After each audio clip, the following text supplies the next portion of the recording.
பொதுவாக அந்த அவருக்கு இந்த மாதிரி சிகரெட் பழக்கன்றது இருக்குது. சிகரெட்டு இந்த பழக்கங்கள் இருந்தாலே இரத்த குழாய்கள் சுருங்கும். அதனால வர்ற விளைவுகள் வந்து அதில் ஒன்று தான் இது. பொதுவாக இந்த மாதிரி வர்றவங்க வந்து அடுத்து திரை வாழ்க்கைக்கு ஓய்வு எடுத்துக்குவாங்க. இனி நமக்கு வேணாம் அப்படின்னு பார்ப்பாங்க. ஆனால் அதுக்கப்புறம் தான் ஒரு அதிகமான ஹிட்டு படங்கள்லாம் கொடுத்து, ஏன்னா அவரே ஓப்பனாக சொல்லியிருக்காரு, நான் மது பழக்கம் எல்லா பழக்கத்துக்கும் ஆனாகுவேன் அப்படின்னு. அதெல்லாம் ஒரு கட்டத்தில் குறைச்சிக்கிட்டு இன்னை வரைக்கும் 73 வயசு வரைக்கும் அந்த இது ஓடிட்டு இருக்காருன்னா, அதாவது ரஜினிகாந்த் நீங்கள் சொன்னது கம்மி. பிரதமர் கூப்பிட்டு அவங்க மனைவிட்ட பேசியிருக்காங்க. லதா ரஜினிகாந்த் அவர்கள்ட்ட வச்சுட்டு அரசியலுக்கு அவர் குணத்துக்கும் ஒத்து வராதுன்னு அவருக்கு ஒரு கட்டத்தில் புரிஞ்சுது. அதுக்கப்புறம் தான் அவர் முடிவெடுத்தார், நம்ம வந்து அரசியலுக்கு வந்துட்டு அதை வந்து ரசிகர்களையும் பணம் செலவழிக்க வச்சுட்டு ஓட்டாண்டி ஆகிற வேலை எதுவுமே பண்ணக்கூடாது. இன்னொரு எல்லாருடைய பகைமைக்கு ஆளாக வந்து அந்த முடிவை கைவிட்டார். உண்மையிலே நல்ல முடிவு. களத்துக்கு வந்தால் கொஞ்சம் சாத்தியம் இல்லை அப்படிங்கிறது தான் நீங்கள் சொல்ல வரீங்க. அப்படிங்கும்போது 96ல் வந்து அவர் இருந்தனால டிஎம்கே ஜெயிச்சது அப்படிங்கிற இதுவும் இருக்குது. அப்படிங்கும்போது ஏன் அவர் வந்தால் ஜெயிக்க முடியாதுன்னு? ரசிகனாக ரசிப்பது என்பது வேறு. வாய்ப்புகள் வரும்போது பயன்படுத்தணும், இல்லாட்டி மிஸ் ஆகிடும். அவர் 96ல் அவருக்கு அந்த ஃபேம் இருந்தது, பயன்படுத்தலை. இது அரசியலுக்கு உதவுமா? கண்ணதில் இப்போ அயோக்கியத்தனம் பண்ணுவான். சில இடங்களில் இவனை தட்டி விட்டா இவனால் ஒரு டேமேஜ் வரும் கட்சிக்கு. என்ன பண்ணுறது? சரி கொஞ்சம் பொறுத்து பண்ணலாம் அப்படின்னு இருந்தது. இந்த இது வந்து அவர்கிட்ட கிடையாது. தப்புனா தப்பு அப்படின்ற போடக்கூடிய ஆள். கட்சி ஆரம்பிக்கல, காரணம் வந்து எனக்கு உடல்நிலை வந்து சரியில்லை, ஸோ கட்சி நடத்த முடியாதுன்னு சொல்லியிருந்தாரு. ஆனால் அதுக்கப்புறம் வந்து தொடர்ந்து வந்து ஒரு ஆக்ஷன் படங்களாகவே நடிக்கிறாரு அப்படிங்கிற விமர்சனம் வந்து வச்சுக்கிட்டே இருக்காங்க. அந்த விமர்சனம் எனக்கு கூட உண்டு.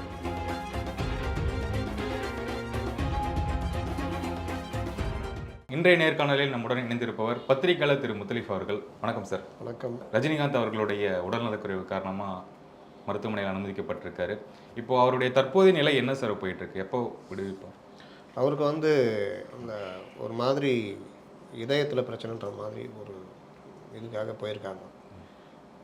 சிறுநீர் கழிக்கிறதுல பிரச்சனை அப்படின்ற இது பண்ணப்போ செக் பண்ணப்போ அடி வயிற்றில் அந்த குடல் பகுதியில் அவருக்கு வந்து ஒரு பிரச்சனை, அந்த ஒரு வீக்கம் இருந்திருக்குது. அதுக்கு அதை சரி பண்ணுறதுக்கு ஒரு ஸ்டண்ட் வச்சுருக்காங்க. அந்த இதய சிகிச்சை நிபுணர்கள்லாம் இது பண்ணி ஸ்டண்ட் வச்சாங்க. நாள் ஃபுல்லாக அப்சர்வேஷனு. அதுக்காக தான் அவர் நாளே போய் அட்மிட் ஆனது. ஆனால் இங்கே பெருசாக அப்படி இப்படின்ட்டாங்க. முதல் நாள் வந்து அப்சர்வேஷன், மறுநாள் அது ஒரு சின்ன மைனர் ஆப்ரேஷன் தான். ஸ்டண்ட்டு வச்சுட்டாங்க. அதுக்கப்புறம் ஒன்றும் பிரச்சனை இல்லை, நலமாக இருக்கார்.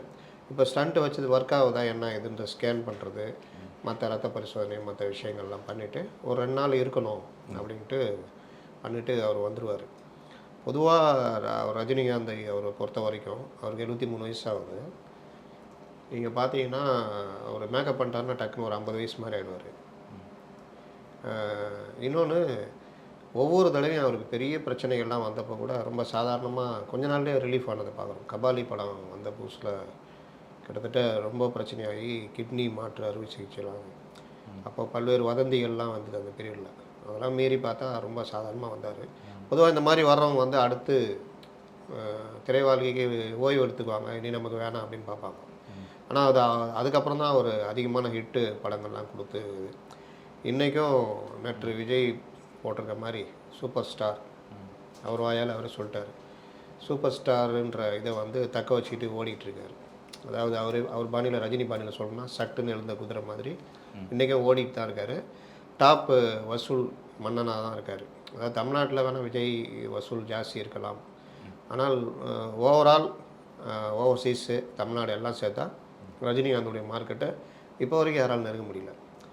அவரே தான் தீர்மானிக்கிறார். டைரக்டர் யாருன்னு அவர் தான் தீர்மானிக்கிறாரு, தயாரிப்பு நிறுவனம் யாருன்னு தீர்மானிக்கிறாரு. அதனால் குறிப்பிட்ட அவருக்கு கரெக்டாக எடுக்கிற நிறுவனங்களுக்கு மட்டும் கேஷ் ஷீட் கொடுத்துட்டு வருஷத்துக்கு 2 படம் இல்லை 1 படம் முடிச்சுட்டு போய்கிட்டே இருக்கார். கரெக்ட் ஷெட்யூல் போட்டு முடிச்சுட்டு போகிறாரு. அவங்களுக்கும் லாபம், எல்லாருக்குமே லாபம். அவரை வச்சு ஒரு ஆயிரக்கணக்கான குடும்பங்கள், லட்சத்தில் கூட சொல்லலாம், நேரடியாக மறைமுகமாக இன்றைக்கும் ஓடிக்கிட்டு இருக்குது. அவர் அந்த குதிரை ஓடிக்கொண்டிருக்கிறது, ஓடும். அதனால் இது வந்து எல்லாருக்கும் வர்றது தான். வயோதிகத்தில் அந்த பொதுவாக அந்த அவருக்கு இந்த மாதிரி சிகரெட் பழக்கன்றது இருக்குது. சிகரெட்டு இந்த பழக்கங்கள் இருந்தாலே இரத்த குழாய்கள் சுருங்கும். ரெண்டாவது, வயோதிகத்தில் இரத்த குழாய்கள் பலகீனம் அடையும், சுருங்கும், அந்த கொழுப்பு படியும், அந்த மாதிரி இதெல்லாம். அதனால வர்ற விளைவுகள் வந்து அதில் ஒன்று தான் இது. இது வந்து ஒரு பெரிய இது கிடையாது. பொதுவாக இரத்த குழாய்க்கு ஒரு ஸ்டண்ட் வைப்பாங்க, அந்த மாதிரி விஷயம். இதையெல்லாம் கடந்து வரக்கூடிய அளவுக்கு அவர் அந்த யோகாசனம் அந்த மாதிரி இதனால அவர் வந்து நீங்கள் பார்த்தீங்கன்னா ஒவ்வொரு தடவையுமே நீங்கள் இன்னும் ரொம்ப அவரை பற்றி சொல்லணுன்னா, இமயமலைக்கு வந்து சாதாரணமாக நம்ம இங்கே இருக்கிற ஊட்டி போனாலே நம்ம ஸ்வெட்ரு அதுக்குள்ளே எல்லாம் வாங்கி போட்டு போவோம். ஆனால் அவர் இமயமலை கூட சாதாரணமாக போயிட்டு அந்த சாதாரண ட்ரெஸ்ஸில் தான் போயிட்டு வருவார். ஒரு தடவை அவர் கூட போன நண்பருடைய நண்பர் அவருடைய அனுபவங்களை சொன்னது, ஒரு குகை, அந்த குகைக்குள்ளே போகவே முடியாதாம். போகிறது ரொம்ப சிக்கலான விஷயம். காலையில் 11 மணிக்கு ஏதோ போயிருக்கார் போல், 11 மணிக்கு 12 மணிக்கு போயிருக்காரு. உள்ளே போய் தியானம் பண்ணுறதுக்கு போயிருக்காரு. 2 மணி நேரமாக வரவே இல்லையாம். மற்றவங்களுக்கு உள்ளே போகிறதுக்கு பயம் கூட போனவங்களுக்கு. ஆனாலும் என்னடா பெரிய சூப்பர் ஸ்டாரு இந்த மாதிரி போயிட்டாரு, நாளைக்கு ஏதாவது ஒன்று ஆச்சுன்னா என்ன ஆகுறது, 2 ஹவர் ஆகுது எப்படின்னா, இவர் 2 ஹவர் மேலே கழித்து மல்லமாக உள்ளேருந்து வெளியே வராராம். அப்போ தான் இவங்களுக்கு உயிரே வந்துச்சான். என்னது நல்ல தியானம் 10 நிமிஷம் போனதே தெரிலன்னாரான். அது 10 நிமிஷமா 2 மணி நேரம் இங்கே உள்ளே இருந்துட்டீங்கன்னு. அப்படியா 2 மணி நேரமாக இருந்தாங்க. அந்த ஒரு தியானம் அந்த மாதிரி இது அதிலெல்லாம் கொஞ்சம் பண்ணுறவர். யோகாசனம் பொதுவாக வந்து உள்ளுறுப்புகளை பொதுவாகவே ஒரு ஆளை வந்து ஒரு இதாக வைக்கும். பார்த்தா இன்றைக்கும் அந்த ஒரு ஸ்லிம்மாக அது வந்து மெயின்டைன் பண்ணுன்றது கஷ்டம். ஏன்னா அவரே ஓப்பனாக சொல்லியிருக்காரு, நான் மது பழக்கம் எல்லா பழக்கத்துக்கும் ஆனாகுவேன் அப்படின்னு. அதெல்லாம் ஒரு கட்டத்தில் குறைச்சிக்கிட்டு இன்னை வரைக்கும் 73 வயசு வரைக்கும் அந்த இது ஓடிட்டு இருக்காருன்னா அது பெரிய அதிசயம் தான் சொல்லலாம். ஓகே, இப்போது இவருடைய உடல்நலை குறைவு, அதுக்கு சிகிச்சை பெறாரு, அது எல்லாமே ஒரு பக்கம் இருந்தாலுமே இது ஆகும்போது சார் ஒரு முதலமைச்சர் வந்து ஒரு வாழ்த்து சொல்கிறாரு, அடுத்து வரக்கூடிய விஜய் அவர்கள் வந்து ஒரு வாழ்த்து சொல்கிறாரு, நியூஸ் பேப்பர்லேருந்து ஃப்ரண்ட் பேஜில் போடுறாங்க அப்படிங்கிற விஷயம்லாம் வந்து இப்போ ஃப்ரண்ட் பேஜில் போடணும் அப்படிங்கிற விஷயம் வந்து அவ்வளவு வாண்டடாக இருக்கா? அடுத்து வரக்கூடிய விஜய் அப்படின்னா கட்சி ஆரம்பிச்சிருக்கக்கூடிய விஜய் அப்படி சொல்கிறேன். நான் நினச்சேன் முதலமைச்சர் வாழ்த்து சொல்கிறார், அடுத்து வரக்கூடிய அப்படின்னா அடுத்து வர முதல்வராக வரக்கூடிய அப்படின்னு அவங்க வாய் முகூர்த்தம் கூட பழகிட்டோம். அந்த விஜய் ரசிகர்கள் போய் சேரட்டும். இதில் என்ன விஷயம் அப்படின்னு பார்த்தா அதுதான் ரஜினிகாந்த். அதாவது ரஜினிகாந்த் நீங்கள் சொன்னது கம்மி. பிரதமர் கூப்பிட்டு அவங்க மனைவிட்ட பேசியிருக்காங்க. அதான் ரஜினிகாந்த் அவர்கள்ட்ட பிரதமர் கூப்பிட்டு பேசியிருக்காரு. இப்போ இந்த சுச்சுவேஷனுக்கு நேற்று நைட்டு பேசியிருக்காரு. பலரும் வந்து நலம் பெறணும்னு வாழ்த்துறாங்க. அவர் வந்து திமுகவோட 96ல் இந்த திராவிட முன்னேற்ற கழக ஆட்சி வர்றதுக்கு ரஜினிகாந்த் ஒரு முக்கிய பங்காற்றினார் அப்படின்றத பல இதில் சொல்லியிருக்காங்க. அப்புறம் ரஜினி வாய்ஸ் அப்படின்றது செம்ம ஃபேமஸ் ஆச்சு. அன்றைக்கி அந்த அதிமுக ஆட்சியை வீழ்த்துறதுக்காக அமைக்கப்பட்ட கூட்டணியில் ரஜினிகாந்த் பங்கேற்றது அந்த மாதிரி. பொதுவாக அவர் வந்து அதுக்கு பிறகு அன்றைக்கி ஜெயலலிதா மேலே கோபம் இருந்தது. அதுக்கு பிறகு வந்து அவர் ஒரு கட்டத்தில் எல்லாரையுமே சமதூரத்தில் வைக்கணும்னு முடிவு பண்ணிவிட்டு அதை மெயின்டைன் பண்ண ஆரம்பித்தார். ஒரு மேடையில் கூட கலைஞர்கிட்ட சொல்லுவார் அவர், நீங்கள் நெருப்பு மாதிரி, உங்களை கிட்ட போனால் சுடும், தூரம் வந்தால் குளிரும், நடுவில் நான் மெயின்டைன் பண்ணிக்கிறேன் அப்படின்வார். மேடையில் மனம் திறந்து பேசக்கூடிய ஆள், சிறந்த மேடை பேச்சாளர். அதனால் அது ஜெயலலிதா வந்து ஒரு கட்டத்தில் ஏதோ ஒரு வகையில் அவங்களுக்கு ஒரு ஹெல்ப் பண்ணதுனால அவருடைய மகளுடைய திருமணத்துக்கு தாலி எடுத்து கொடுக்குற அளவுக்கு ஜெயலலிதா போய் நேர்லேயே தம்பதிகளாக போய் பத்திரிக்கை வச்சு பொண்ணுடைய கல்யாணத்துக்கு தாலி எடுத்து கொடுத்து பண்ணுற அளவுக்கு இது பண்ணாங்க. அப்புறம் அவங்களோட நல்ல ஒரு உறவு மெயின்டைன் பண்ணிட்டார். அதே மாதிரி தான் மத்தியில் வந்து இவருடைய ஆலோசகர் நண்பர் இதெல்லாம் மத்தியில் பாஜகவுடைய தலைவர்கள் அத்வானியிலேருந்து மோடி வரைக்கும் எல்லாரோடையும் ஒரு நட்பு பாராட்டுறவர், மற்ற தலைவர்களோடையும் பெரிய அளவுக்கு. அதனால் என்னென்னா இவர் வந்து ஒரு ஆல் இண்டியா லெவலில் நடிகர்களால் பல நடிகர்கள் இவரை தான், இவருடைய ஸ்டைல் இவரை தான் நாங்கள் ஃபாலோ பண்ணுறோன்ற அளவுக்கு இன்றைக்கி முன்னணி நடிகர்களாக இருக்கிறோம். அதே மாதிரி பல இயக்குநர்கள் எல்லாருக்குமே அவர் வந்து ஒரு இது எல்லாத்துக்கும் மேலே சினி இண்டஸ்ட்ரியில் ஒரு ஓடுகிற குதிரை. அதாவது என்ன, பணம் போட்டால் பணம் எடுக்கலாம் இவரை நம்பினான்றது. இன்றைக்கும் ஓகேன்னாருன்னா ஒரு 50 தயாரிப்பாளர் நிற்பான் ரெடியாக அந்த மாதிரி. அதனால் அந்த செல்வாக்கை வந்து தனிப்பட்ட முறையில் எதுக்குமே பயன்படுத்தாத ஆள், தன்னுடைய செல்வாக்கு இப்படி இருக்குது அதை இப்படி பயன்படுத்தணும்னு பண்ணாத ஆள். அரசியல் வரணும்னு முடிவெடுத்தார். அவருக்கு செல்வாக்கு இருந்தது. ஆனாலும் அந்த அவருடைய அந்த இதை வச்சுட்டு அரசியலுக்கு அவர் குணத்துக்கும் ஒத்து வராதுன்னு அவருக்கு ஒரு கட்டத்தில் புரிஞ்சுது. அதுக்கப்புறம் தான் அவர் முடிவெடுத்தார், நம்ம வந்து அரசியலுக்கு வந்துட்டு அதை வந்து ரசிகர்களையும் பணம் செலவழிக்க வச்சுட்டு ஓட்டாண்டி ஆகிற வேலை எதுவுமே பண்ணக்கூடாது, இன்னொரு எல்லாருடைய பகைமைக்கு ஆளாகும்ட்டு அந்த முடிவை கைவிட்டார். உண்மையிலே நல்ல முடிவு. நாங்களாம் ரசிகர்களாக இருந்து அவரை ரசித்தோம், அரசியலில் ஏற்றுக்கல. ஏன்னா அவருக்கு சிக்கல் வரும், அவருடைய குணத்துக்கு ஒத்து வராதுன்னு அந்த முடிவை அவர் எடுத்தார். உண்மையிலேயே அதுக்கப்புறம் இன்னும் பலருடைய இப்போது ஒரு சில ரசிகர்கள் வந்து அதை ஏற்றுக்கிட்டாங்க, இன்னும் சில ரசிகர்கள் வந்து கொஞ்சம் ஏமாற்றம் தானே சார். அது நாங்கள் வந்து பல வருஷமாக இருக்கோம், ஒரு கொடி கட்டுறோம், ஃப்ளெக்ஸ் வச்சோம், கட்சிக்கு வருவாருன்னு நினச்சோம், ஆனால் கட்சி ஆரம்பிக்கலையே அப்படின்னு ஒரு ஏமாற்றம் இருக்குல்ல. ரசிகர்கள் அப்படின்னா ரசிக்கணும். இப்போ பழைய காதலிய பார்த்த ஒரு இது இருக்கும். சில பேர் வந்து திருமணம் ஆயிட்டா கூட லவ் ஃபெயிலியரில் பழைய காதலி எங்கேயாவது சந்திக்கிறா ஒரு 30 40 வருஷம் பார்க்குறான்னா அப்போ ஒரு இது வரும். இந்த 96 படத்துலலாம் அந்த மாதிரி அவரை வந்து நாங்கள் வெளியில் வந்து பார்க்க ஆரம்பிச்சிட்டோம். ஆனாலும் அவரை பார்க்கும் பொழுது இப்போ நான் என்னுடைய ட்விட்டரில் கூட அவர் படத்தை போடும்போது அந்த பழைய ரஜினி படத்தை எடுத்து போடுறேன். ஏன்னா அது பார்க்கும்போது நமக்கு ரசிகனாக இருந்த ஒரு சின்ன வயசில் அவரை பார்த்ததுன்னு. ரசிகனாக ரசிப்பது என்பது வேறு. அவர் அரசியலுக்கு வந்தால் முதல்ல கொள்கை மற்ற விஷயங்கள் எல்லாமே இருக்குது. அப்போ கலை யதார்த்தம் என்ன அப்படின்னு பார்க்கும் பொழுது அது நடக்காது அப்படின்னா அதை ஒரு ரசிகன் புரிஞ்சுக்கணும். ஆனால் பெரும்பாலானோர் என்ன நினைக்கிறாங்கன்னா நமக்கு தலைவர் தமிழ்நாட்டுக்கு அவர் தலைவராக வருவார், அவரால் எல்லாமே முடியும் அப்படின்னு. நான் சின்ன பையனாக இருக்கும்போது எம்ஜிஆர் படம்லாம் பார்க்கும்போது எம்ஜிஆருக்கு சாவே வராதுன்னு நினச்சிருந்தேன். எம்ஜிஆர் சாகவே மாட்டார், அவர் எல்லாமுமானவர் அவர் அப்படின்னு எம்ஜிஆர் ரசிகர் சின்ன வயசில் அது பார்க்கும் பொழுது. அப்புறம் எம்ஜிஆர் இறந்த பிறகு எம்ஜிஆர் இறந்துட்டாரா, எம்ஜிஆர் எப்படி இறந்தார் அப்படின்ற மாதிரிலாம் ஒரு இது வந்துச்சு.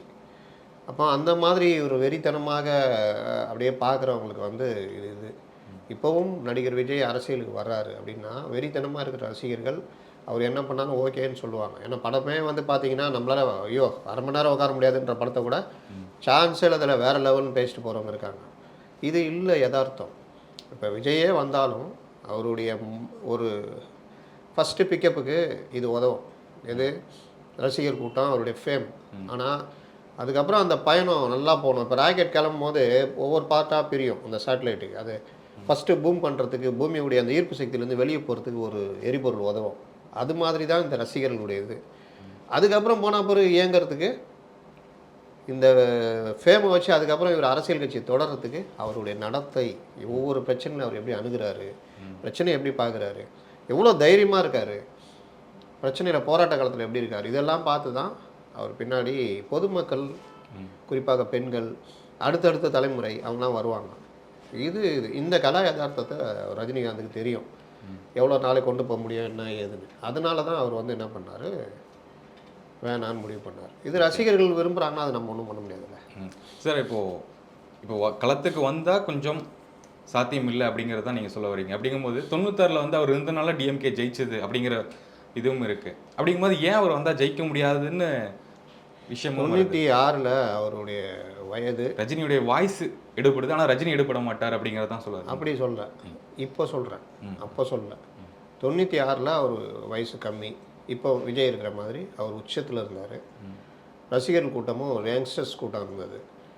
அப்போது ரஜினிகாந்துக்கு அப்போ ஒரு சான்ஸ் இருந்தது. ஒரு கட்சி அப்போ ஆரம்பித்து ஒரு 40 எம்எல்ஏ கேட்டுருந்தால் கலைஞர் கொடுத்துருப்பாரு. அன்னைக்கு நீங்கள் ஆரம்பித்தா அப்படியே அதோடைய அனுபவம் 96 2001 இந்த இதெல்லாம் அவர் அடுத்தடுத்த கட்டம் நகர்த்திருப்பார். 96 தங்கத்தட்டில் வச்சு கொடுத்த அந்த வாய்ப்பை அவர் மறுத்துட்டார். அப்போ அவர் நடிக்கிறோம் நல்ல உச்சத்தில் இருக்கும் அப்படியே நடிப்பதிலே போவோம், அப்புறம் ஒரு கட்டத்தில் நம்ம பண்ணிக்குவோன்ற மாதிரி, இல்லை வேணாம் நமக்கு எதுக்கு அரசியல்ன்ற மாதிரி இருந்திருக்கலாம். வாய்ப்புகள் வரும்போது பயன்படுத்தணும், இல்லாட்டி மிஸ் ஆகிடும். அவர் 96 அவருக்கு அந்த ஃபேம் இருந்தது, பயன்படுத்தலை. இன்னொன்று 96 ரஜினி வாய்ஸால் மட்டும்தான் ஆட்சி மாற்றம் ஏற்பட்டதுன்னு நான் சொல்ல வரல. ஆட்சி மாற்றம் ஏற்படுவதற்கு இவரும் ஒரு காரணமாக இருந்தார். அப்படிதான் இவர் இல்லாட்டினாலும் அன்றைக்கி அமைஞ்ச கூட்டணி, வலுவான கூட்டணி, அவங்க மேலே இருக்கிற வெறுப்பு எல்லாம் வந்து திமுக வந்திருக்கும். இருந்தாலும் இவருடைய இதுவும் இன்னும் வலு சேர்த்துது. இவரும் கட்சி ஆரம்பிச்சிருந்தாருன்னா இவருக்கு ஒரு 30-40 எம்எல்ஏ இருந்திருப்பாங்க. அதுக்கு அடுத்தடுத்து நகர்ந்திருப்பார். என்ன இவர்கிட்ட ஒரு பிரச்சனை அப்படின்னா அரசியல்வாதி கிடையாது இவர், அரசியல் பண்ண தெரியாது இவருக்கு, யதார்த்தவாதி. டக்குன்னு ஒன்றா தப்புன்னு முடிவு எடுத்துகிட்டு கிளம்புன்றார். ராஜ்மகாலிங்க அனுப்பிச்சி விட்டார்ல, அது சினிமா நடிகர்களுக்கு அது ஒரு பிரச்சனை. மன்றம் ஆரம்பிக்கிறீங்கன்னா மன்றத்தில் இப்போ இவர் இருந்தார், அந்த முன்னாடி இருந்தவர், அவர் மன்றத்தோடய வந்தவர், ரசிகர்கள் கூட்டம், அந்த அமைப்பு தெரியும். திடீர்னு இவர் லைக்காலேருந்து ஒருத்தர் வராரு, அவர் பையன் நல்லா வேலை செய்கிறான் அப்படின்னோன்னா, என் கட்சிக்கு என் மன்றத்துக்கு பொதுச் செயலராக வந்துருந்தோன்னா வந்து அங்கே இல்லாத இதெல்லாம் நடக்குது. நிர்வாகி நியமனத்துலேருந்து எல்லாத்துக்கும் பணம் இந்த மாதிரினா அவருக்கு பார்க்குறாரு, இது சரிப்பட்டு வராதுன்னு கிளம்புன்றாப்புல. உடனே முடிவு, கிளம்பு, நீ என்னை பார்க்கக்கூடாதுன்னு. அதுக்கப்புறம் 2 பேரும் சந்திக்கவே இல்லை. தெரியுதா? இது அரசியலுக்கு உதவுமா? கண்ணதில் இப்போ அயோக்கியத்தனம் பண்ணுவான். சில இடங்களில் இவனை தட்டி விட்டா இவனால் ஒரு டேமேஜ் வரும் கட்சிக்கு, என்ன பண்ணுறது, சரி கொஞ்சம் பொறுத்து பண்ணலாம் அப்படின்னு இருந்தது. இந்த இது வந்து அவர்கிட்ட கிடையாது. தப்புனா தப்பு, அப்படின்ற போடக்கூடிய ஆள். இன்னொன்று யாரையும் புண்படுத்த வேணாம், ரொம்ப இதுவாக நினைக்கக்கூடிய ஆள். அதனாலலாம் பல விஷயங்கள் அவருக்கு அரசியல் ஒத்து வராதுன்ற மாதிரி தான் எங்களுடைய பார்வை இருந்தது. அவரும் கரெக்டாக அந்த கொரோனா, உடல்நிலை, அரசியலைன்றது நீண்ட தூரம் கொண்டு போகிறது. அந்த நீண்ட தூர பயணத்தில் நாளைக்கு உடல்நலம் சார்ந்த பல விஷயங்கள் இருக்குது. ரசிகர்களை கொண்டு போயிட்டு செலவு பண்ண வச்சு நம்ம இது பண்ண வேணாம் அப்படின்றதுனா முடிவெடுத்து தான் அவர் ஒதுங்கினார். அதனால் அவர் எடுத்த முடிவு கரெக்ட். ஓகே சார், இப்போது அவருடைய ரஜினிகாந்த் அவர் மேலே வந்து நிறைய பாராட்டுக்கள் இப்படி எல்லாம் இருந்தாலுமே விமர்சனங்கள் வந்து நிறைய விஷயம் வந்துகிட்டே இருக்குது. நான் சொல்கிறக்கூடிய விமர்சனம் வந்து நீங்களும் கூட கேட்டிருப்பீங்க. கட்சி ஆரம்பிக்கல, காரணம் வந்து எனக்கு உடல்நிலை வந்து சரியில்லை, ஸோ கட்சி நடத்த முடியாதுன்னு சொல்லியிருந்தாரு. ஆனால் அதுக்கப்புறம் வந்து தொடர்ந்து வந்து ஒரு ஆக்ஷன் படங்களாகவே நடிக்கிறாரு அப்படிங்கிற விமர்சனங்கள் வந்து வச்சுக்கிட்டே இருக்காங்க. அந்த விமர்சனம் எனக்கு கூட உண்டு. ரசிகர்ன்ற முறையில் எனக்கு அந்த தகுதி இருக்குதுன்னு நான் நினைக்கிறேன். ஏன்னா இன்றைக்கி நான் வந்து ரஜினி ரசிகர் அப்படி சொல்கிறவங்கலாம் நான் சொல்ல வர்றது, நான்லாம் வந்து தாய் மீது சத்தியம், நான் போட்ட சவால்னு ஒரு படம் வந்தது. அந்த படத்தை பற்றி கூட நீ யாரையும் கேட்டால் தெரியாது. ரஜினி ரசிகர் முன்னணியில் இருக்காங்க, தலைவர் ரசிகர்னு சொல்கிறவங்க.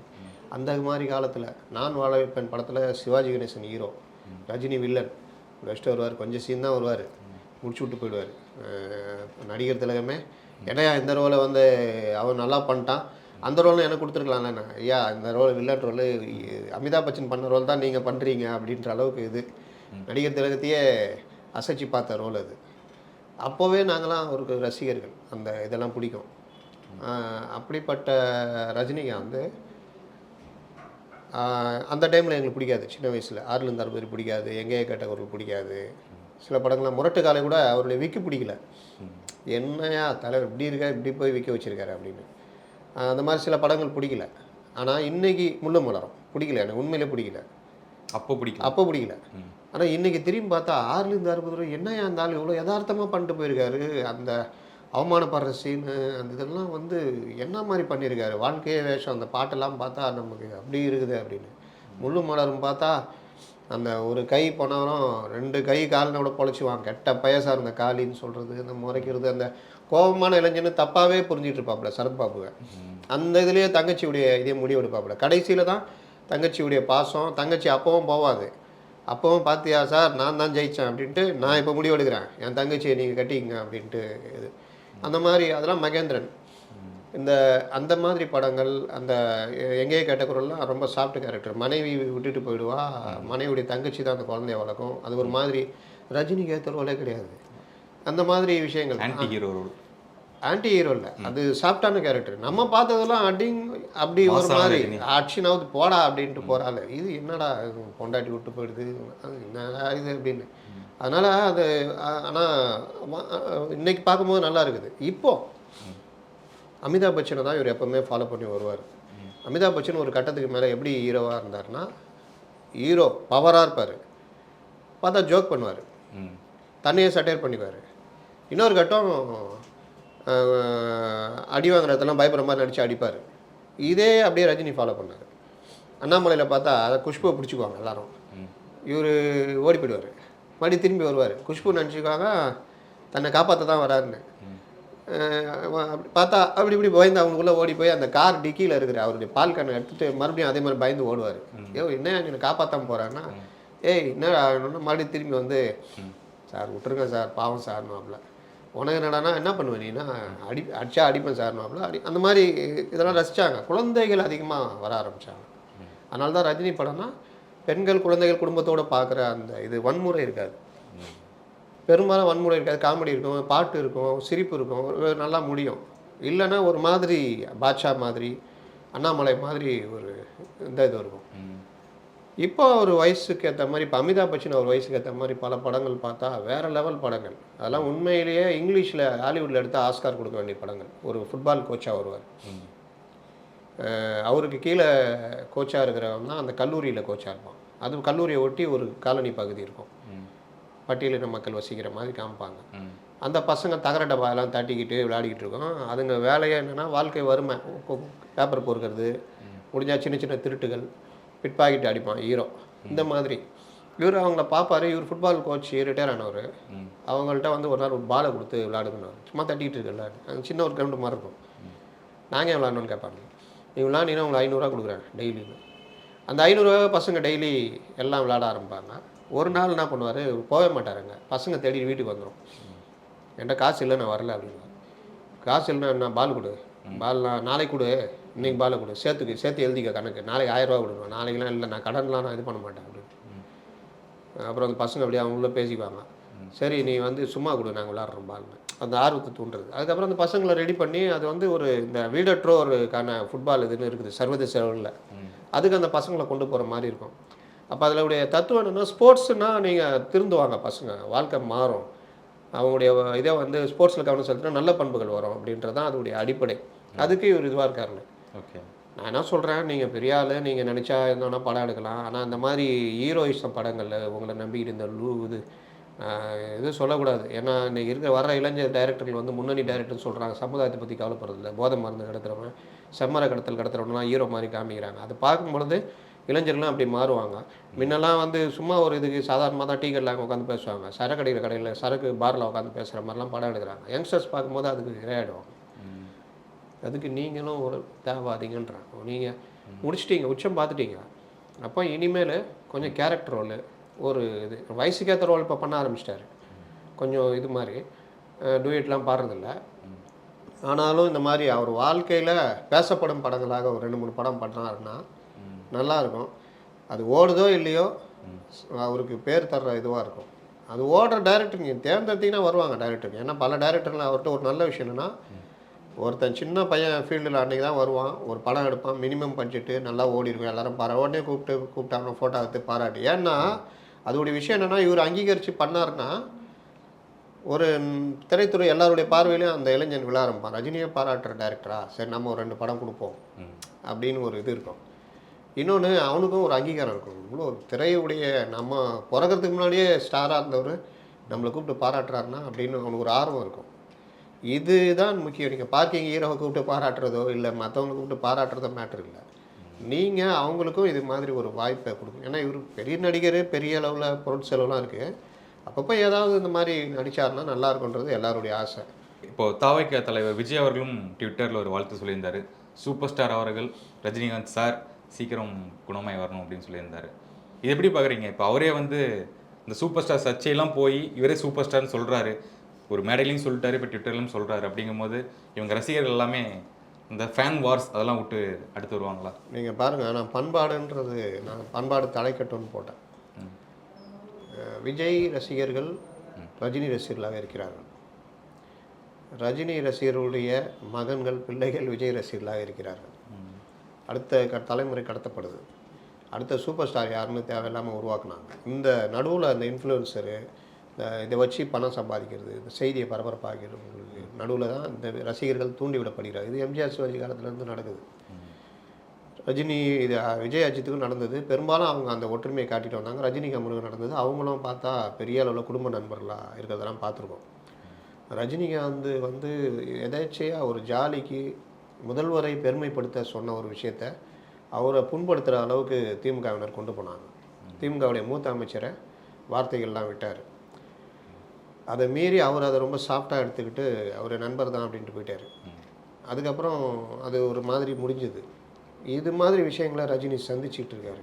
அவர்கிட்ட போய் உதயநிதி துணை முதல்வர் என்ன நினைக்கிறீங்கன்னு கோபமே பட மாட்டார். அவர் பார்த்தா இந்த அரசியல் என்கிட்ட பேசாதீங்கன்னு சொல்கிறான்ல அப்படின்ட்டு. அப்போ பரபரப்புக்கு என்ன வேணால் பண்ணுவாங்க. அதுதான் விஜய் இதுலேயே நடக்குது. விஜய் அவர்கள் கட்சி ஆரம்பிக்கிறாரு. அவருடைய அந்த ஓட்டர்ஸ் இந்த நாளைக்கு அரசியலுக்கு வரணும்னா அவர் பல படங்களில் ஒரு 20 படங்களாவது ரஜினியை முன்னிறுத்தி காமிச்சிருப்பார். அவருடைய வளர்ச்சியில் ரஜினியுடைய அந்த இதை காமிச்சிருப்பார். விஜயகாந்த் பெரிய அளவில் ஹெல்ப் பண்ணார். எல்லாருமே அப்படி தான் வர முடியும். அப்போ விஜய் ரசிகர்கள் ரஜினி எதிர்ப்பாளர்களாகவும் ரஜினி ரசிகர்கள் விஜய் எதிர்ப்பாளர்களாகவும் சண்டை போட்டுக்கிறத பார்க்குறோம்.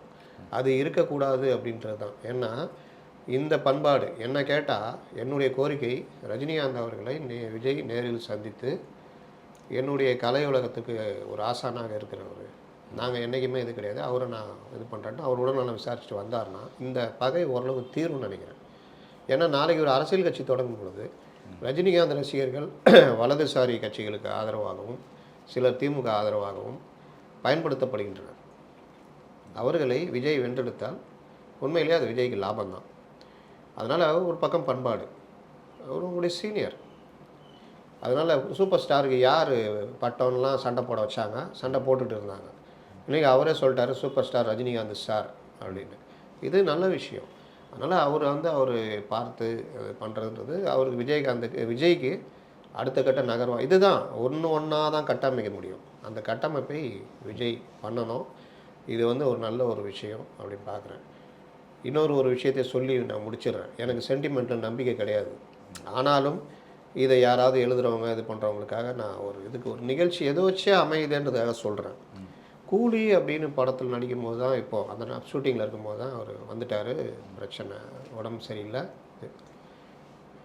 ரஜினிக்கும் அமிதாப்புக்கும் எப்போவுமே ஒற்றுமை உண்டுன்னு நான் சொன்னேன். திரையுலகில் அமிதாப்புடைய இதை தான் இவர் ஃபாலோ பண்ண ஆரம்பித்தார். அது சட்டையர் பண்ணுறது, ஜோக்கு இந்த மாதிரினா அது ஒரு உச்சத்துக்கு கொண்டு போச்சு. அமிதாப் தாடி வச்ச மாதிரியே இவரும் ஒரு கட்டத்தில் அந்த தாடி லைட்டாக வெள்ளை கலந்த மாதிரி அப்படின்னு ஒவ்வொன்றுத்துலேயுமே அமிதாப்பை ஃபாலோ பண்ணியிருக்காரு. அமிதாப் இவர் குடும்ப நண்பர்கள். அந்த அமிதாப் பச்சன் நடித்த கூலி 1983 அப்போது ஸ்டண்ட்டு காட்சியில் ஒரு ஸ்டண்ட் மேன் வயிற்றில் குத்துனதில் குடலில் ரத்த கசிவு குத்து தப்பாக விழுந்துச்சு. ஆக்சுவலாக குத்துற மாதிரி தானே பண்ணுவாங்க. அந்த ஒரிஜினலாக தப்பாக விழுந்ததில் அவர் குடலில் ரத்த கசிவு ஏற்பட்டு 2-3 மாதம் படுக்கையில் ஹாஸ்பிட்டலில் இருந்தார். கிட்டத்தட்ட உயிர் போயிடுச்சுன்ற அளவுலாம் வதந்தி கிளம்பிச்சு. அமிதாப் இறந்துட்டார் அப்படின்னு. கிட்டத்தட்ட ரொம்ப தீவிர சிகிச்சையிலேருந்து உயிர் பெற்று வந்தார். நீ நல்லா இருக்கிறாரு. அப்புறம் பல்வேறு படங்களை கொடுத்தார். இன்றும் நடத்தி கொண்டிருக்கிறார். இன்றும் நம்பர் 1 அவர் இந்தி பாலிவுட்டில் பெரிய இதுவாக இருக்கார். அப்படிப்பட்ட அமிதாப் பச்சன் அதே கூலி பேரில் உள்ள திரைப்படத்தில் தான் இன்றைக்கி இவர் நடிக்கும்போது இவருக்கு உடம்பு சரியில்லாமல் போகுது. அந்த கூலின்ற அந்த இது எப்படி ஒரு இதாக வருது பாருங்கள். அவர் ஃபாலோ பண்ணுற அவர் கூலியில் தான் அவருக்கும் பெரிய அளவு பிரச்சனை ஆச்சு. அதே கூலியில் இவர் நடிக்கும்போது இவருக்கும் வயிற்றில் பிரச்சனை. நல்லா இருக்கார். நலம் பெற்று வரணும்னு எல்லாரும் வேண்டுறாங்க. உங்கள் சேனல் சார்பாக நாங்களும் அதே கோரிக்கையை வைக்கிறோம். ஓகே சார், தொடர்ந்து பேசுவோம் சார். நேர்காணலுக்கு மிக்க நன்றி. வணக்கம்.